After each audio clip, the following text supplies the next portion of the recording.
ज़िना को मुश्किल करने के लिए निकाह को आसान करना होगा। निकाह को आसान करने के लिए लड़के और लड़की दोनों के घर वालों को समझना होगा।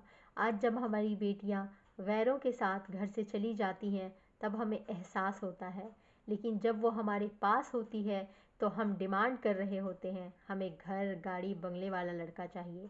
लड़के डिमांड कर रहे होते हैं कि हमें खूबसूरत लड़की, अच्छी नस्ल वाली, अच्छे ख़ानदान वाली लड़की चाहिए होती है।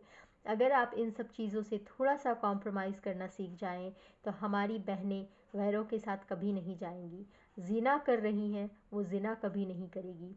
ज़रूरी नहीं है कि लड़कियां ही ज़िना करें, लड़के भी आजकल ज़िना कर रहे हैं और इसका पूछ अल्लाह ताला आपके माँ बाप से करने वाला है। इसलिए आप अपने आप को ज़िना से बचाएं, आप अपने औलाद को ज़िना से बचाने के लिए निकाह को आसान करने की कोशिश करें। इंशाअल्लाह अल्लाह ताला ऐसे काम में बरकत रखता है जो अल्लाह ताला के फ़ैसलों के मुताबिक किया जाता है। तो ऐसे ही वीडियोस के लिए मेरे चैनल को लाइक शेयर एंड सब्सक्राइब ज़रूर कीजिएगा। अस्सलाम वालेकुम।